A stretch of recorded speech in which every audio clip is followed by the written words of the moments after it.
Olá, meu povo! Está começando mais um E Pode, o videocast da SMAP. O nosso tema de hoje tem até uma sigla, IRDR. Incidente de Resolução de Demandas Repetitivas. Essa foi uma novidade trazida pelo novo CPC para o direito brasileiro.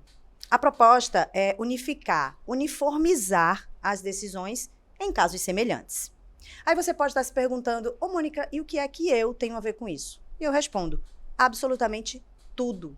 Faz ideia do quanto esse novo instituto pode acelerar as decisões de muitas leads, inclusive uma delas pode ser sua. Para nós, leigos, né? Eu sou uma delas, fico sempre imaginando que, a princípio, só nos traz vantagens, o IRDR. Mas eu já soube que há uma polêmica com relação a esse tema. E aí vocês perguntam, quem irá nos salvar? E eu respondo de novo, 2 convidados, 2 nomes ilustres do Tribunal de Justiça vão resolver esse problema para a gente. Nossos convidados na mesa colorida hoje, eu tenho o juiz assessor da Corregedoria do TRE e coordenador do projeto de sistematização do IRDR e IAC, aqui no Tribunal de Justiça, Dr. Breno Duarte. Seja muito bem-vindo, Dr. Breno. Muito obrigada por aceitar o nosso convite. Eu agradeço. Temos também aqui conosco o juiz assessor especial da vice-presidência, que é o órgão responsável pelo juízo de admissibilidade do IRDR no Tribunal de Justiça, Dr. José Marcelon. Mônica, muito obrigado pelo convite. É um prazer compartilhar a mesa com você e com o Dr. Breno. Eu agradeço muitíssimo que vocês tenham aceitado o nosso convite e venham aqui explicar para a gente a importância do tal IRDR. Então, aparentemente, ele, de fato, só nos traz vantagens. Mas é isso mesmo? Qual é a polêmica? Quem é o IRDR, doutor Breno? Podemos dizer, muito obrigado pelo convite, né, Mônica? Eu renovo a honra de estar aqui com o doutor Marcelon, né? Meu amigo e, além do mais, conhecedor da matéria e trabalha especificamente com isso no âmbito do nosso TJ, né? Mas o IRDR, ele surge, Mônica, num contexto de demandas de massa, né? O que é que acontece hoje, né? A gente tem uma explosão de litigiosidade, de demandas que envolvem o que se chama direitos homogêneos, individuais homogêneos. O que são direitos individuais homogêneos? São aqueles direitos que têm uma causa comum. Então, por exemplo, para ficar muito simples, uma fábrica de automóveis produz em série automóveis com defeito. Aquele lote de automóveis com defeito vai atingir uma quantidade gigante de pessoas, milhares de pessoas. Um laboratório colocou no mercado um medicamento sem segurança. Aquilo ali vai atingir milhares de pessoas. O governo do estado deixou de pagar, por exemplo, uma gratificação para um número gigante de servidores públicos. Todas essas pessoas têm como um elemento que as une um fato ligado a uma causa e que esta causa pode demandar centenas e muitas vezes milhares de ações, né? Essa questão não é uma questão nova no Brasil, né? Mas ela se intensificou a partir da Constituição de 1988. Né? Quando se colocaram direitos para as pessoas no plano normativo, mas que no plano dos fatos, esses direitos não foram, digamos assim, concretizados, seja pelo Estado, seja pelas empresas privadas, muitas vezes pelas delegações que o próprio Estado fornece. Então, só para dar um exemplo, a gente tinha uma companhia telefônica 25 anos atrás, e hoje quantas temos? Quantas pessoas usavam o telefone 25 anos atrás e quantas usam hoje? A gente tem quase 100% das pessoas com o telefone celular hoje. E às vezes mais de um, né? Às vezes mais de um, né? Muitas vezes mais de um. Quantas pessoas tinham carro 30 anos atrás e quantas têm hoje? Né? Apesar de um pequeno decréscimo, a gente vê o trânsito todos os dias na rua. Então, todos esses avanços tecnológicos, essas possibilidades de consumo que se colocam para a população, trazem em si uma série de problemas, e esses problemas que são relativos a relações de consumo, relativos à relação com o Estado, com os fornecedores que o Estado elege, com os temas que o Estado aborda, o Estado é um grande cliente do Poder Judiciário também, esses problemas demandam um tipo de solução que não é mais aquele do juiz, né? O juiz que, quando, Marcelon, nós entramos no tribunal, tínhamos causas individuais, né? Era Tício e Mévio que litigavam pelo terreno X, né? Você deve conhecer Pois é, Tício Tício e Mévio. Não tem mais, né, Tício e Mévio. A gente tem demandas coletivas e que demandam uma solução que não é mais aquela solução simplificada do juiz operante, o juiz proativo, sim, mas que não dá mais conta do recado. A gente não tem mais isso, né, Marcelo? Sim. Então, o IRDR ele veio nesse contexto das demandas coletivas, mas não das demandas coletivas puras, dos direitos abstratos, mas aquelas que têm uma causa comum do direito individual chamado homogêneo. Perfeito. Isso, para só complementar o que o doutor Breno acabou de dizer, o IRDR também tem a função de evitar que no âmbito do judiciário ocorram decisões diversas, díspares, né, conflitantes. Um juiz decide de um jeito, outro decide de outro jeito, e assim criaria uma certa insegurança jurídica. Então o IRDR ele também tem a função de uniformizar o entendimento sobre a determinada questão. Geralmente é uma questão eminentemente de direito, inclusive o IRDR, o julgamento, não vai se deter sobre o fato da causa, mas vai se deter sobre a questão de direito que envolve aquela causa. E quando a gente fala em demanda, demanda para o popular, para o cidadão, a cidadã, são as causas que vêm à justiça. Então, quando a gente diz demandas repetitivas, são causas que se repetem no seio da sociedade como um todo. Então, quem tem telefone celular, certamente já teve ou terá ou está tendo alguma causa que diga respeito à sua fatura. Essas questões se multiplicam, elas se projetam na sociedade como uma grande escala. E o judiciário, como acabou de dizer o doutor Breno, fica afogado também, né? Não pode mais decidir um a um. Então ele tem que criar instrumentos para decidir de uma forma que seja coletiva, abstrata, mas que sirva para todos, ou para os futuros. E só também para complementar, esse IRDR não é novo aqui no Brasil, a ideia não é nova, o IRDR sim, mas a ideia não é nova. Ela já vem de muito tempo, já vem do direito alemão, que a gente copiou do direito alemão com algumas mudanças, mas a essência mesmo é do direito que a gente aplica, que se aplica lá na Inglaterra, no Canadá, nos Estados Unidos, chamado o direito da common law, que é o direito que você se baseia no precedente. Lá o precedente é formado através de um contexto histórico, né? O nosso não, a gente criou um mecanismo, que é esse o IRDR, de formar um precedente que vai servir para todos os casos futuros. Então, eu diria que o IRDR é, assim, algo que deve ser prestigiado, não só pelos técnicos, pelos juízes, advogados e todos os membros e cidadãos que atuam na parte do direito, mas também pela própria sociedade, porque facilitará e prestará um melhor serviço, um serviço mais rápido e mais seguro. Era exatamente isso que eu ia falar. É muito importante que a população, que a sociedade saiba que existe, né? Como é que isso funciona, até na hora de fazer a proposição das suas ações, não é verdade? Sim, exato. Inclusive o seguinte, é claro que, evidentemente, está na nossa essência humana que um juiz resolva nosso caso particular, né? Ele se debruça sobre um caso particular, ele faça as diligências, ele julgue e emita uma sentença. Então, isso pode gerar algum certo desconforto para quem não entende bem do mecanismo e entender que a decisão sobre este assunto já está tomada e eu não terei mais direito a uma ação. Não, poderá ter. Evidentemente que esse instrumento ele não veio para cercear a atividade do juiz, né, do sistema judiciário como um todo. Porque o juiz, num determinado caso, ele pode fazer uma distinção. Diz, eu tenho este caso, que foi julgado pelo IRDR, e ele fornece uma solução, mas este caso aqui, que aparentemente seria idêntico, não é. E eu posso, então, não aplicar esse IRDR e julgar normalmente como julgaria em qualquer outro caso. Ou seja, ele não vincula. Ele vincula, mas não absolutamente, porque você tem essa margem de distinguir se realmente aplica-se naquele caso concreto ou não. É que a gente tem em mente sempre agora que na verdade, você tem que ter uma racionalidade. O IRDR nada mais é do que racionalizar o julgamento. O que é que acontece? Existem causas que são unidas, como eu disse aqui, pelo direito homogêneo e individual das pessoas. Existe um liame que liga cada um desses litigantes. Eles não se conhecem, né? Mas eles têm uma causa comum. Mas não se sabe o quanto cada um deve receber. E existe uma pluralidade de autores nessas ações que são diversos também. Ou seja, a única coisa que a gente conhece é a causa.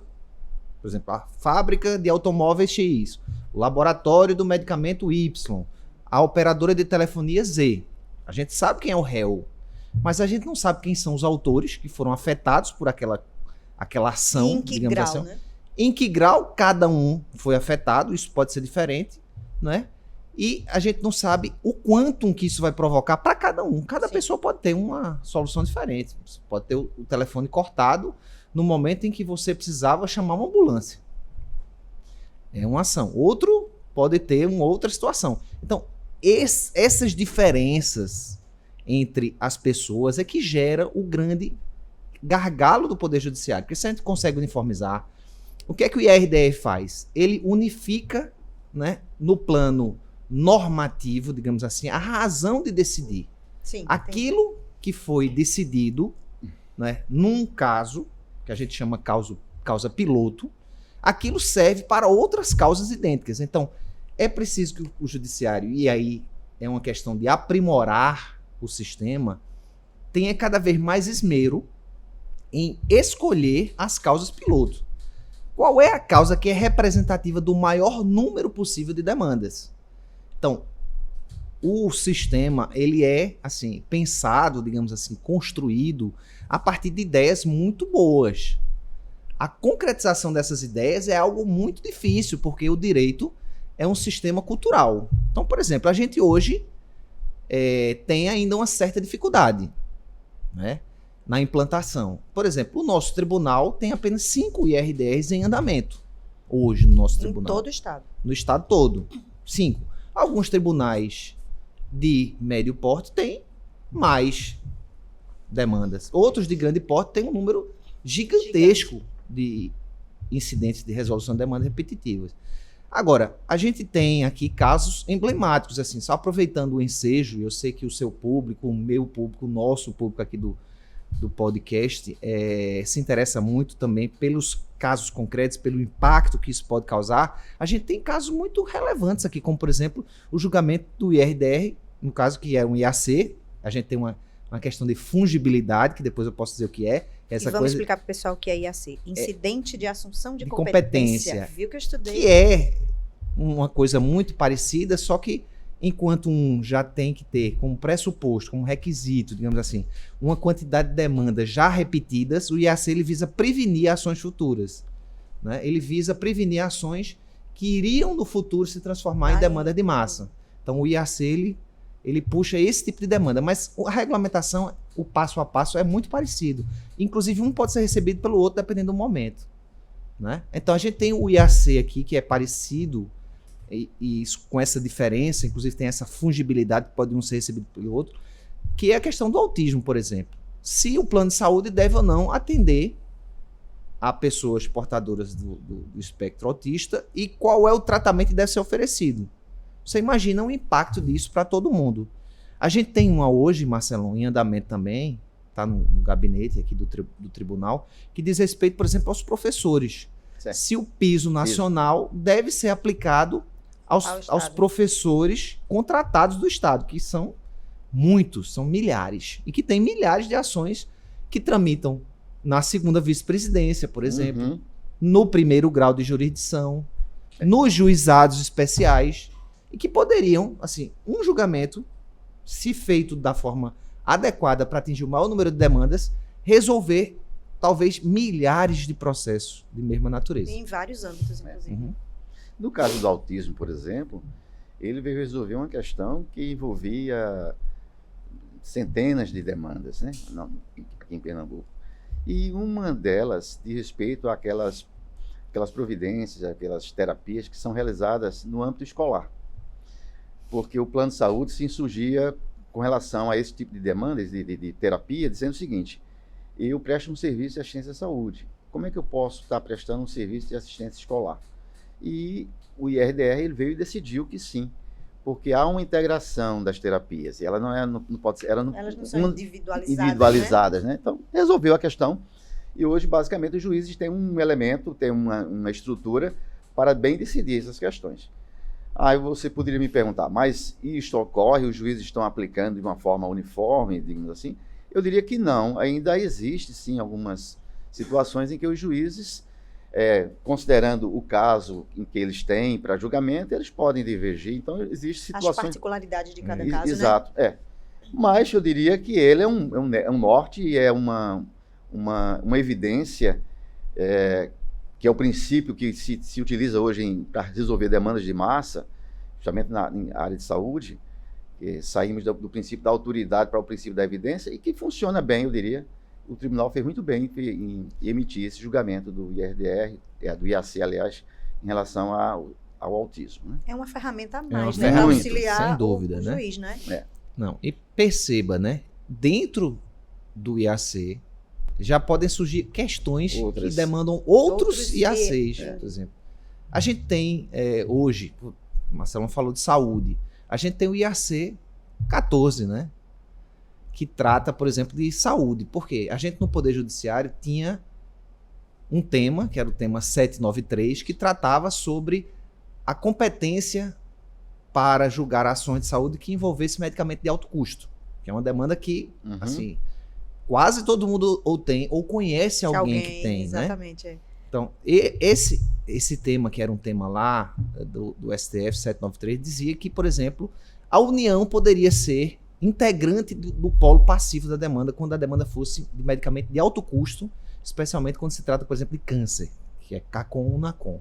Então, os juízes, ao interpretarem esse tema, começaram a remeter processos para a Justiça Federal. Você imagine, você está com câncer e ele tem um processo remetido para o trâmite burocrático, digamos assim, da instrumentalização do julgamento. Mas existe uma questão pulsante, relevante ali, que é a vida da pessoa. O que foi feito? No plano do STF, surgiu um IAC para resolver qual a justiça era competente. Ao invés de cada juiz ficar remetendo e ser julgado cada caso individualmente, foi fixado que era para paralisar o julgamento e que, depois de algum tempo, pouco tempo, foi julgado um caso só que dizia que é competente a Justiça Estadual. Resolveu tudo. Resolveu a questão. Isso pode ter salvo a vida de milhares de pessoas. Exatamente. Agora, precisamos dizer também que o IRDR e também o IAC não são recursos, no sentido mais próprio, né, mais ontológico, mais próprio da palavra. Eles são, na verdade, mecanismos, né, digamos assim, de uniformização de julgamentos, de entendimentos, mas não são recursos. Eu quero dizer o seguinte, as pessoas não vão mover, digamos assim, um IRDR ou um IAC apenas com o interesse de que se resolva o caso dele concreto. O IAC e o IRDR, o IAC só se houver uma relevância no assunto. Relevância, aí é um contexto mais técnico. E o IRDR, como já dissemos, tem que haver uma repetição de causas, né, de demandas, por isso que é demandas repetitivas. Sem isto, não é possível o tribunal se debruçar sobre uma questão única para resolver o caso concreto de A, B ou C. Claro, né? A propósito, são 3 requisitos positivos e um negativo, né? O requisito primeiro deles é ser matéria de direito, ou seja, não se discute fato no IRDR. O IRDR, ele não se preocupa, e pode, né, se preocupar mais com o julgamento de um caso. Ele se preocupa com o julgamento de um caso piloto para outros casos. De modelo, serve de modelo para outros casos, né?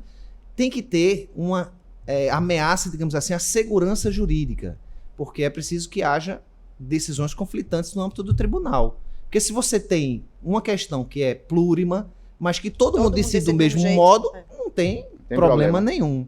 Você tem outros mecanismos, mas o IRDR não serve para aquilo ali, né? Depois você tem que ter um processo no tribunal, né? Para que haja um IRDR, é preciso que haja um processo em grau de recurso no tribunal ou de competência originária desse mesmo tribunal. Esses são os 3 requisitos positivos.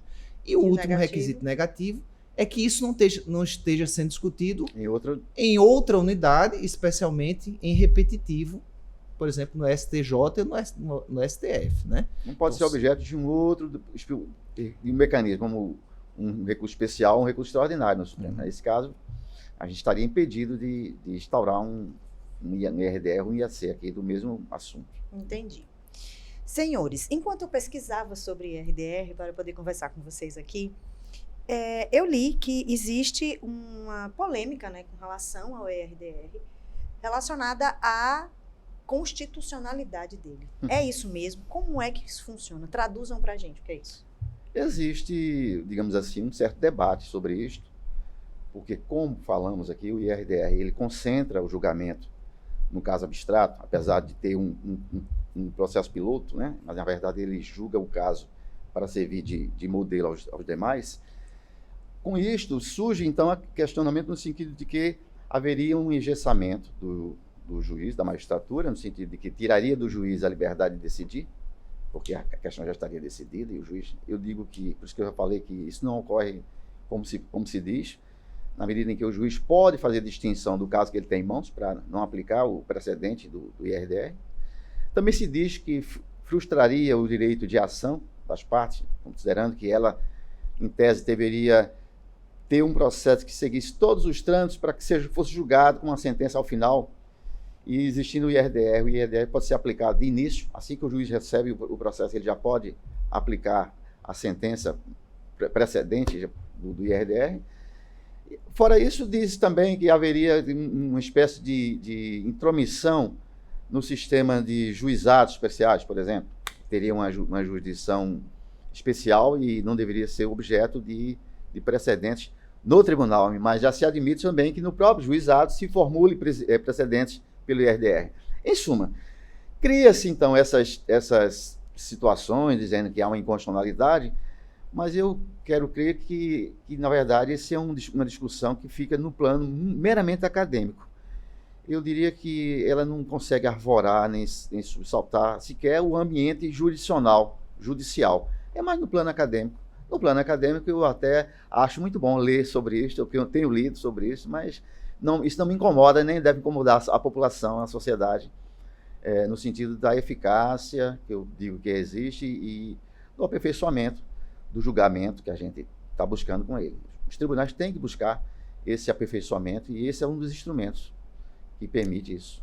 Porque se a gente pensar aqui, né, o novo CPC, ele veio com essa fundamentação, né, da celeridade, da economia processual e mais da segurança jurídica, que é fundamental. Fundamental, né? E a gente vê verdade, isso claramente, né? Sim. Nesse processo do IRDR e do IAC. Eu não veja, é óbvio que se formos abstrair, né, quase tudo, né, se você for pegar e for discutir, por exemplo, alguns poderes do juiz, que foi objeto já de ação direta de inconstitucionalidade recentemente, né, poderes que o juiz tem para tornar efetiva uma medida, foram objeto de questionamento sobre a sua constitucionalidade. Quase tudo, né, e a gente tem muitos legitimados para propor ação direta de inconstitucionalidade, né, são dezenas, pelo menos uma dezena de legitimados para a propositura da ação direta de inconstitucionalidade. Quase tudo pode chegar ao Supremo nesse nível.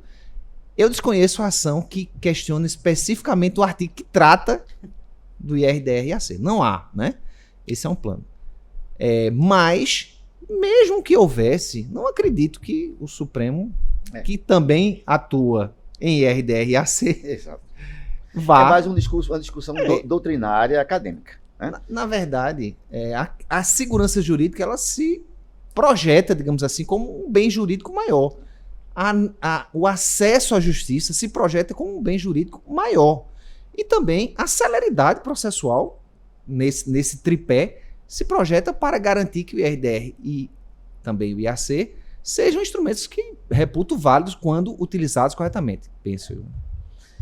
Porque, na verdade, como as pessoas imaginam que o IRDR e o IAC são coisas novas, mas na verdade não. Nós já tínhamos as ações coletivas, as ações populares, que permitiam tratar de direitos coletivos, né? Direitos homogêneos ou plúrimos ou não homogêneos, e que foram, diria, pouco usados no Brasil, porque a legitimação era restrita, não permitia que todos ingressassem. A ação popular, sim. A ação popular é mais. Mesmo assim, ela foi muito pouco utilizada. Eu diria, lamentavelmente, pouco utilizada. Para ela, basta que o sujeito seja eleitor. Basta que tenha um título de eleitor, um cidadão, né? Cidadão. Está apto a fazê-lo. Está apto. No IRDR, existe a possibilidade dele ser iniciado através da parte, seu advogado, né? Ela pode requerer, qualquer parte do processo pode requerer isso. Também o juiz pode, de ofício, o juiz e o relator e o órgão do tribunal, eles podem tomar a iniciativa de instaurar também um IRDR. Então, se eu sou juiz, observo que no judiciário de Pernambuco todo, no estado todo, existe um tipo de ação, de causa, que se repete e está sendo julgadas. E eu vejo que há distorções no julgamento, e eu me incomodo com aquilo, eu juiz, eu apreciando a questão, eu peço ao tribunal que diga como é que a gente tem que julgar, diga qual é a melhor solução para isso. Então eu proponho ao tribunal um pedido de instauração de IRDR. Este pedido ele será processado, hoje ele vai à primeira vice-presidência, o vice-presidente é o competente para decidir se encaminha a instauração ou não, e aí se faz algumas pequenas diligências no sentido de saber se já existe algum outro tramitando no Estado, se já existe algum outro recurso nos tribunais superiores que toquem a matéria, e daí se decide se há viabilidade, porque o processo que é feito como paradigma, é indicado como paradigma, também tem que tratar e ter, digamos assim, as nuances e os predicamentos para permitir uma solução que seja bom para todos. Geral. Porque se um processo não tiver essa abrangência de permitir uma solução que seja realmente eficaz para todos, o IRDR vai perde a sua função. perde a sua função, ele vai apenas resolver aquele processo piloto e não vai ser ampliado para todos. E muitas vezes pode causar problemas. Né? Porque Problemas. a razão de decidir que vai se espraiar pode não atingir e isso gerar mais Outro problemas tipo de do problema, que soluções. É. Mais problemas que soluções. Mas também estão legitimados o Ministério Público, né? A Defensoria E a Pública. Defensoria Pública, quando estiver atuando Em qualquer fase do Então, processo. a Defensoria Pública, possível. o Ministério antes Público, da sentença. Sim. os juízes, né, no caso, As os julgadores e as partes, né? É. Elas podem provocar e isso ser encaminhado, no caso do juiz, por ofício, no caso das partes, ou do Ministério Público, ou da Defensoria Pública, através de petição, né? Através de uma petição que tem requisitos específicos. Eu tinha colocado aqui algumas perguntas, uma delas, inclusive, vocês já responderam, né? Quem é que pode pedir, Sim. né? O RDR, ele não é um recurso. Não é. E a outra pergunta que eu tinha feito, ele suspende o processo até que... Suspende o essa processo, né? Ele deve suspender o processo, por exemplo, a gente teve uma suspensão. Mas as questões urgentes são decididas pelo juiz daquela causa, né? São dirigidas ao juiz da causa e, obviamente, que ele tem esse poder de cautela de não permitir o perecimento do direito. Então, vamos supor que exista uma questão de autismo, né? Ou de medicamento. Se houver o IRDR que suspenda, não faz sentido se a parte vier a falecer. Ou se o tratamento não for eficaz porque demorou muito tempo para ser fornecido. E aí, nesse caso, as questões são dirigidas ao juiz. Em outros casos, como por exemplo, a gente pode discutir sobre o pagamento de uma determinada verba para um grupo de pessoas, servidores ou não. E aí, nesse caso, pode ser que a suspensão do processo suspenda também a suspensão de determinados passos dali, né? passos seguintes. Agora, qual é a vantagem? É que você vai resolver de forma equânime um grupo de ações muito semelhantes, unidas pelo direito individual homogêneo das partes, pela causa de pedir que pode ser comum, mas não idêntica. A causa de pedir é comum, mas não idêntica. Não é a mesma causa de pedir. Cada parte repartiu. É a natureza, É, né? Na verdade, existe um elemento que liga aquela parte. É a fábrica, é o laboratório, é o governo, é a concessionária de serviço público. Aquilo une as partes, mas o que cada um vai receber pode ser absolutamente diferente. Não é a mesma ação. São ações unidas pela causa de pedir homogênea, não é? Que é aquela questão. E também a questão da prevenção de demandas futuras. Sim. Porque existe previsão normativa, por exemplo, no caso de concessionárias, telefonia, água, esgoto, etc., que no momento em que há um julgamento que é pertinente, aquele julgamento é comunicado para o órgão regulador de telefonia, de águas, etc., para as ações para que as desse ações desse órgão sejam de fiscalização Exato. da concessionária. Entendi. Então a ideia é disso. Agora, uma questão que eu achei interessante, e aí retrata a questão cultural que envolve, e por isso um elemento tão recente, Marcelo, ainda não foi totalmente disseminado, existe um espaço muito grande, foi o que aconteceu nos Estados Unidos, um tempo desse, né? Uma determinada colega nossa foi para um hotel e lá chegando em Nova York, entregaram para ela uma relação dos custos que ela teria, né? A previsibilidade de custos que ela teria para aquelas diárias que ela iria permanecer. Então ela iria pagar a diária, mas ela iria pagar mais uma taxa por permanência, etc, etc. Quando ela foi retornar para o Brasil, recebeu a relação com as despesas que ela teria feito. E não constava naquelas despesas uma que ela tinha sido informada que haveria. Ela questionou lá o recepcionista do hotel e disse, olha, não, isso aí não. Houve um julgamento, esse julgamento ocorreu ontem na Suprema Corte, e que declarou que esta taxa não poderia ser cobrada. Pronto, esse foi o precedente qualificado.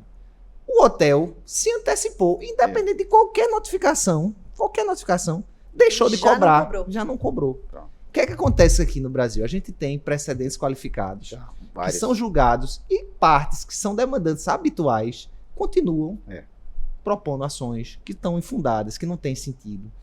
E que para isso também existem mecanismos que os juízes podem utilizar. Por exemplo, julgamento imediato, sem instrução do feito, de improcedência do pedido, porque já existe um precedente. Exato.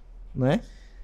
Lá nos Estados Unidos, como o Breno acabou de falar, eles têm, então, a cultura do common law. Ou seja, eles seguem os precedentes. E os precedentes já intuem nele uma regra de obediência. Nós não temos isso. Nós somos do direito continental, aquele direito escrito, e a gente aposta em que, chegando na mão de um tribunal, de um juiz, a questão venha a ser decidida de uma forma diferente. E a tendência do IRDR, do IAC e de outros instrumentos dessa ordem é exatamente tentar fazer com que a gente se aproxime dessa ideia de regularidade, de precedência e de saber o que se pode e o que não se pode, né? Acho que vamos ainda demorar um pouquinho até alcançarmos uma cultura como essa que aconteceu nos Estados Unidos. Mas estamos fazendo a nossa parte, Fazendo a né? nossa parte, Eu fiquei agora curiosa. Eu fiquei imaginando que a decisão de um IRDR, ele vai, entre aspas, né, vincular, orientar processos vindouros. Isto. E antecedentes, é possível? Sim. Na Decisões verdade, o já objetivo é tomadas? esse. Porque se as decisões já transitarem em julgado, Não, se não está julgado, não. aí está cobertado pelo Sim. manto da coisa julgada, a segurança jurídica deve prevalecer, exceto, em alguns casos, quando o Supremo declara a inconstitucionalidade de uma norma, aí você pode entrar com uma chamada ação rescisória, especificamente para desconstituir a coisa julgada naquele Naquele caso. caso específico. Mas, certo. se há, em regra geral, os casos que foram julgados antes do IRDR, eles não são afetados pelo IRDR que foi julgado posteriormente. O que nós dissemos, Mônica, é que não são os processos futuros que são atingidos, são os julgamentos futuros. Então, se já existe um processo que está tramitando, ainda não foi julgado, havendo o julgamento do IRDR, ele produzirá efeito no julgamento deste processo, que está aguardando, porque inclusive deve estar suspenso. Né? A tramitação dele está suspensa. E, é claro, evidentemente, aqueles processos que iniciarão a partir de então, óbvio, né? Não aqueles que tenham trânsito julgado, porque aí já ficou. Eu queria só complementar isso aí e dizer, Mônica, que essa questão do precedente qualificado é uma mudança de paradigma e é muito significativo mencionar que, além dessa suspensão, que é uma característica, ou seja, no momento em que um IRDR é admitido, os processos que estão com aquela mesma temática, eles são suspensos nos tribunais e nas varas, né? Quer dizer, são suspensos no segundo grau e no primeiro grau, para que haja, obviamente, o julgamento daquela tese, a fixação daquela tese, que vai resolver aquele caso, sim, mas vai resolver todos os outros casos. Então, a suspensão ocorre. Quando há esse julgamento, esse que a gente chama sobrestamento, quando há esse julgamento, há um dessobrestamento desses feitos e os juízes simplesmente vão adotar aquela tese. Quando não há adoção daquela tese, pelo juiz, que ele adota no sentido contrário, sem fazer a distinção, foi o que o Marcelão explicou no começo, aí tem instrumentos que, de modo imediato, corrigem aquela distorção do sistema, porque um precedente foi feito para ser respeitado. Exato. Então você tem o instrumento da reclamação de um lado, que garante a efetividade daquele julgado, que foi do IRDR ou do IAC. Você tem, do outro lado, a possibilidade de julgar imediatamente as ações que tem aquele tema, quando é favorável ao réu, julgando procedente o pedido, e quando de julgamento contrário àquela tese, quando alguém postula de modo contrário à tese que foi fixada, o julgamento também é simultâneo e imediato de improcedência do pedido, né? Lembrando que isso tudo é regulamentado pelo Código no sentido de facilitar isso daí. No caso dos Estados Unidos, eles nem se preocupam com isso, porque as partes já cumprem, né? Mas como o doutor Breno acabou de falar, existe essa possibilidade de se cumprir o IRDR e o Código prevê, estabelece inclusive que se deve atender e cumprir e seguir a jurisprudência qualificada. Tudo que tiver jurisprudência dos tribunais e sendo ela qualificada é quando ela tem uma especificidade, né? O juiz deve cumprir. Agora, é claro que o próprio código, a própria lei, elas faz algumas exceções. O juiz pode não cumprir desde que justifique. E existem possibilidades, situações, sim, muito grandes de não cumprimento. Por exemplo, uma questão pode não ser mais útil, como aconteceu nos Estados Unidos, porque, no caso lá, um juiz não cumpriria. Não, a Suprema Corte já decidiu o contrário. Ou a situação ficou ambígua porque a Suprema Corte decidiu alguma outra coisa que, na verdade, se contrapõe àquilo que havia antes. E agora, como é que eu interpreto? Pois é, então a gente diz que houve uma superação, né? Houve uma superação do paradigma. Ou porque há a distinção. A matéria que está sendo tratada ali encontra, digamos assim, uma distinção com relação ao caso concreto. Uma distinção fática. Fora né? disso, a gente sabe que o IRDR e também o IAC, após a proclamação do resultado do julgamento, com o acórdão, eles podem ser reapreciados em grau de recurso para os tribunais. Aqui também, mas para os tribunais superiores, tanto o recurso especial como o recurso extraordinário. Desde que exista uma questão que envolva ofensa à lei federal ou alguma questão que envolva ofensa à Constituição. A fundamentação específica que já está e lembrando, né, também, sobre constitucionalidade, para não deixar dúvida, quando a matéria diz respeito à questão constitucional, a Câmara ou o grupo que foi designado para o julgamento daquele IRDR, que no caso do TJPE é a seção de direito público para direito público, seção civil e seção criminal, respectivamente. Esses são os órgãos, de acordo com o regimento interno, são os órgãos julgadores do IRDR e do IAC. Quando essa matéria transborda para um aspecto constitucional, somente o órgão especial ou o pleno do tribunal podem julgar aquela matéria e aí respeitada a reserva de plenário, ou seja, o artigo 97 da Constituição, há um deslocamento imediato da competência para aqui, só pelo quórum qualificado para julgamento das ações de inconstitucionalidade que possam ser. O que o doutor Breno está dizendo é que se surgir no julgamento do IRDR, na causa, na questão, uma questão paralela que se diga respeito à Constituição, à ofensa à Constituição, ainda no julgamento do IRDR e do IAC, há esse deslocamento por conta da reserva de plenário. Então, vai para a Corte Especial ou para o Pleno do Tribunal, mas aqui é a Corte Especial. Órgão especial aqui, né? Órgão especial, dependendo do tribunal, pode não ser. Então, nesse caso. Mas fora isso, digamos que o tribunal finalizou seu julgamento, pode haver surgir uma questão, deduzir essas questões, ser levadas ao STJ e ao STF, ainda para decidir essas questões que em grau de recurso. Se for o caso de uma lei federal, vai, obviamente, para o STJ. Se for uma questão constitucional, para o STF, que vai discutir essa tese novamente. Isso. Né? Agora, uma outra coisa que é interessante é a participação da sociedade. Sim. Não é? Porque quando a gente tem o processo do IRDR, por exemplo, a gente tem uma previsão tanto do amicus curiae, que é o amigo do juiz, em que especialistas são convocados para prestar depoimentos, apoiar a decisão do juiz, seja no sentido de dissipar dúvidas ou ofertar entendimentos diversos sobre o plano da ciência, sobre o plano dos costumes em relação a determinada matéria. Isso é uma coisa. E as audiências públicas, né? Uhum. Que é uma coisa fundamental. Foi inaugurado no Brasil relativamente recente, né? acho que há cerca de 15 a 20 anos, as primeiras audiências públicas, foi com a ministra Ellen Grace. E aí está outra crítica, viu, que se faz, porque as partes, isso é uma crítica da doutrina, as partes, elas vivenciam o contraditório dentro do processo, um processo normal.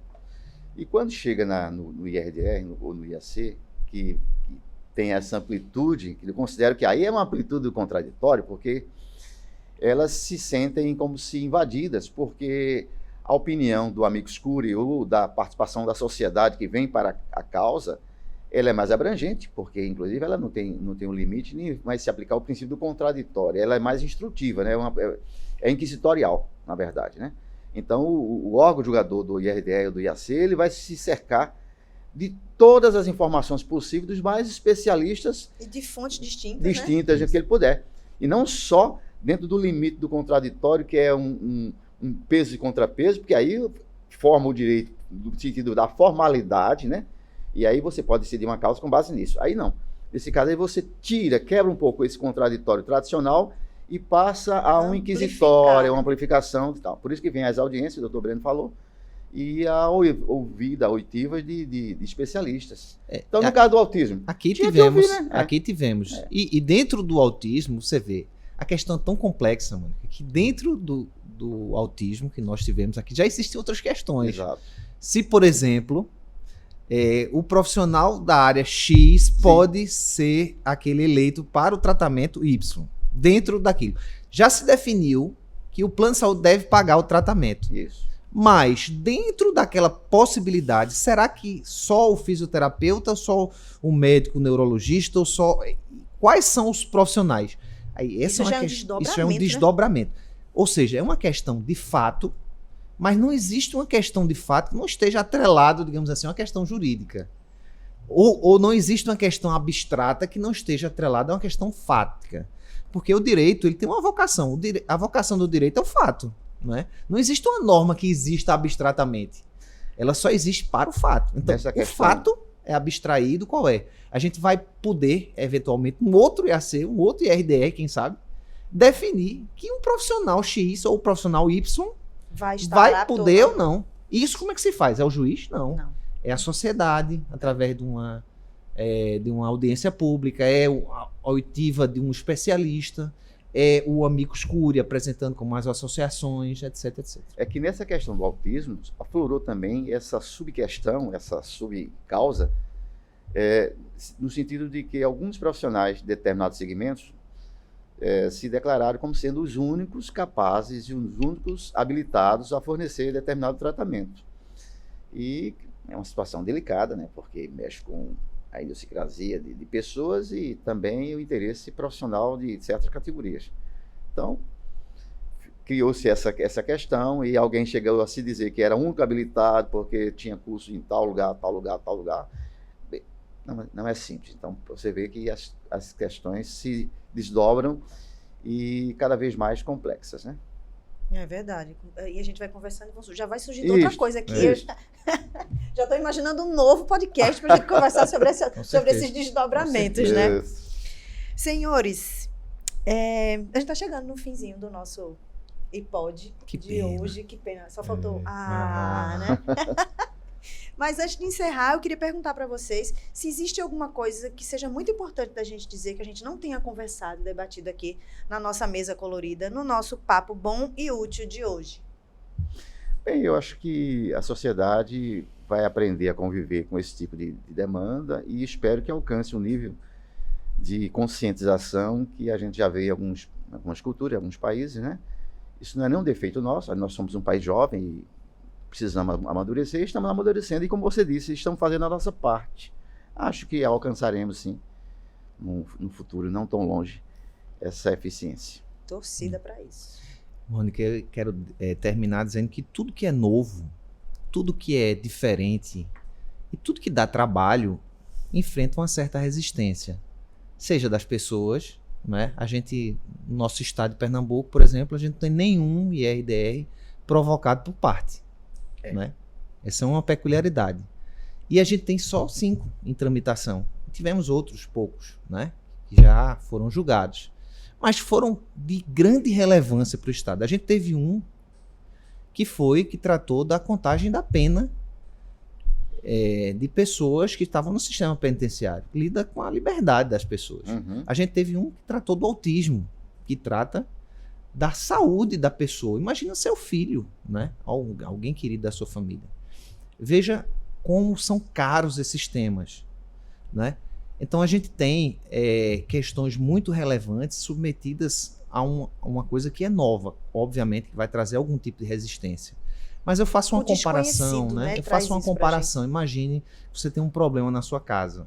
Você está com uma goteira no teto. O que é que você vai preferir? É passar a vida inteira enxugando o chão ou tentar consertar a goteira do teto? Pois é o que está acontecendo. Enquanto a gente não parar para dar devido respeito e atenção a um instrumento que foi criado para facilitar a nossa vida, a gente vai continuar enxugando o gelo, enxugando o piso que não vai parar nunca de ser molhado, ou a canoa que está furada e que, ao invés de repará-la, a gente prefere continuar remando e tirando água a balde, né? Então essa é a analogia que eu faço. Ô, Mônica, só para terminar, além desses instrumentos que nós falamos aqui, existem outros aí, como o Breno já havia anunciado, para a solução de demandas coletivas, demandas repetitivas. Então, hoje em dia, a possibilidade de a própria parte se unir, aderir a programas de soluções de conflitos, né? Sem precisar, inclusive, o judiciário atuar. O judiciário apenas ele atua de uma forma fomentativa, ele fomenta para que as partes encontrem uma solução. Aqui nós temos já isso aí, e infelizmente ainda, o brasileiro, nós não temos ainda uma cultura para aceitar, por exemplo, a conciliação, a arbitragem, né? Ainda sofremos com isso, mas existe aí, são instrumentos que já existem, que é a chamada justiça privada. Essa é feita através de grandes escritórios, grandes estruturas, que funciona como judiciário. Infelizmente, a gente, apesar de criticar tanto o judiciário, ainda confiamos muito no judiciário e buscamos muito o judiciário para a solução dos nossos conflitos, né? Na verdade, é um paradoxo, mas é a realidade. No Brasil, algumas empresas utilizam a arbitragem. As pessoas, de modo geral, não as utilizam. Em outros países, como o Canadá, por exemplo, são poucas as causas que vão ao judiciário. Apenas 5% das questões que surgem na sociedade. E um percentual muito pequeno desses é que sofrem algum tipo de solução por a sentença. O restante, lá o judiciário, eles conseguem uma solução negociada. Conciliada, né? Conciliada. Sonho. Mas vamos continuar sonhando juntos e trabalhando para que os nossos sonhos se transformem em realidade. Senhores, estou muitíssimo grata, muito grata, não só por vocês terem aceitado o nosso convite, por virem aqui, né, dirimir todas essas dúvidas, desmistificar o IRDR. Então, um agradecimento especial por toda a equipe que faz o IPOD, a Escola Judicial de Pernambuco, muito, muito grata mesmo. E sejam sempre bem-vindos aqui, tragam novas sugestões, nós estamos aqui sempre com esse canal aberto para levar informação, distribuir, trocar, né? Tanto com a nossa comunidade jurídica quanto com o nosso público em geral. Então, mais uma vez, muito grata, e a vocês aí que nos acompanham. Semana que vem tem mais. Se liga no iPod. Tchau, tchau.